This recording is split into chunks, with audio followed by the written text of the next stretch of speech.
So our outlook for global growth for 2015 and the 5-year forecast period is around 2.5% growth on average. Now that's way off of global averages looking back historically. Of course, that headline figure masks differences. In the U.S., I think we'll see fairly robust growth, particularly compared with the rest of the developed world, growth of just above 2% this year and above 3% for next year. On the other hand, I think we'll see very sluggish growth in Japan and the Eurozone as both areas struggle with structural reform as well as no inflationary pressures coming in whatsoever, a problem for countries that are trying to grow their way out from under a massive public debt burden.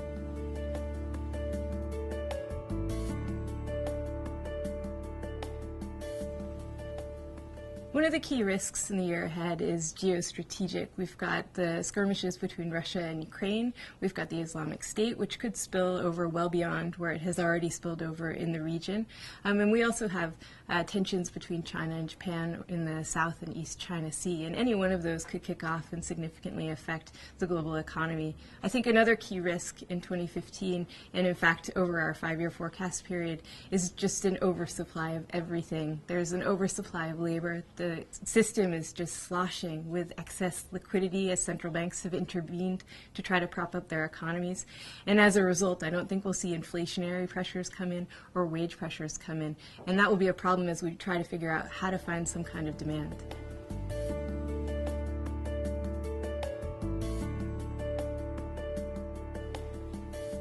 I think the U.S. is one of the bright spots in the global economy. It's certainly outperforming the rest of the developed world. And you know, the U.S. has had a lot of false dawns in its recovery, but this time I think is actually different. I think this time will be sustained. Among the emerging markets, the brightest light in my view is India, which is on the cusp of a cyclical recovery. We've seen indicators coming out of India that are moving in the opposite direction from the rest of the developed world in particular. We see commercial light vehicle sales are improving, coal production's improving in India, and I think that's going to be a real opportunity in terms of macroeconomic growth.